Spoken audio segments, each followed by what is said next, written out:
Hi everyone, how's your week? Welcome back to Pacific Front channel. Today, we're on the last Sunday of the month, so I guess everyone already knows the drill, right? Yup, it's time for us to look back at what happened in the Indo-Pacific region in May 2022. What stories do we have this month? Let's find out in today's video. We're gonna start with a news flash from Indonesia's defense sector. As I already mentioned in my community post 2 weeks ago, Indonesian and French electronic company Land Industry and Thales signed a cooperation agreement to fulfill 13 GCI radars for the Indonesian MOD. Not only that, this occasion also marked the start of defining a concrete action to realize the head of agreement from the strategic partnership in 7 potential areas. The agreement was signed by Land CEO and Senior Vice President of Latin America and Asia of Thales International SAS on 17 May in Paris. Looking at the mock-up presented at the table during the signing ceremony, most likely the Groundmaster 400 will be the basis of this cooperation. But there's no official statement made yet regarding the time of delivery of the system. On the same day, a Vincentieri delegation visited PT PAL facility in Surabaya to visit its warship and commercial division. Some of the agenda for their 4-day visit were to review the design engineering aspect, supply chain, and quality assurance of PT PAL. They concluded that PT PAL is able to deliver world-class naval vessels and found a prospect for long-term cooperation between both companies. I cannot find any official statement mentioning the frame though. But I believe this visit was also to check PAL readiness to build frame in their facility. Because after the announcement of Italian frame as the winner of the Indonesian Navy frigate program, we haven't had much progress about this procurement. So it may be the follow-up of that. But I'm afraid our dream to build the frame frigates will have to wait a little longer. Cited from Jen's article on 24 May, the Indonesian Ministry of National Development Planning or Bappenas has removed major defense procurement programs from the register of priority projects approved for foreign funding in 2022. This register is commonly referred to as the Green Book. According to Indomiliter.com, Frame and Rafale are the few that were eliminated and cannot be continued into an effective contract because the funding is still unclear. Among programs that have been included in the Green Book are midlife upgrades for the Navy's Diponegoro and Bung Tomo class corvettes. Somehow, I'm not surprised about this development. Every time we are interested in a piece of equipment or make a major procurement, the main question is always the same. How are we gonna finance it and where the funding is coming from? And once again, funding has become the Achilles heel for Indonesia's ambition to become the strongest in the region. Speaking of another fighter procurement program, we have a clear indication that the Indonesian Air Force is still pursuing the F-15ID.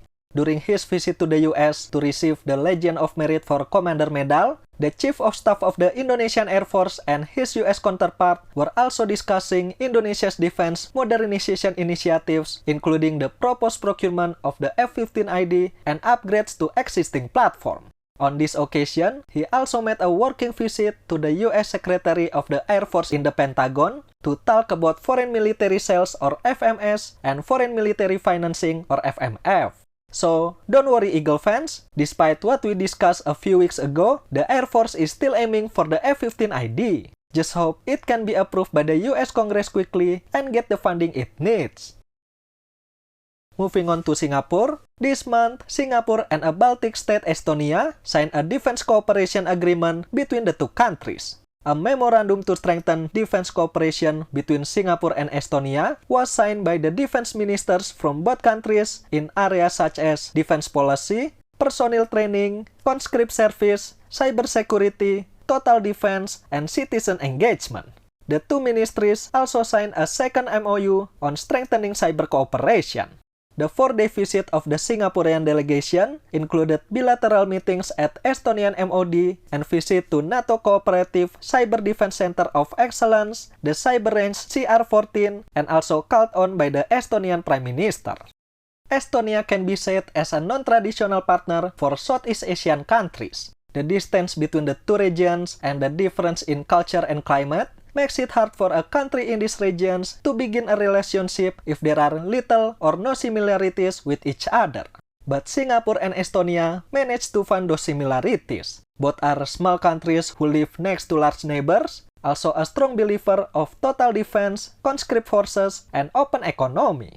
Furthermore, making a relationship with a country outside our comfort zone, like the US, Russia, China, and other traditional partners, can provide new insight, offer new opportunities, and also bring new options for our needs. For example, in the early 2000s, South Korea and Turkey were not traditional partners of Indonesia, specifically in the defense sector.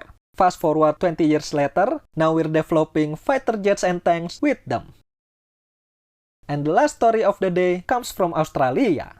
The Royal Australian Air Force reportedly will acquire 10 MQ-28A Ghost Bat UAV, following additional funding by the Australian government.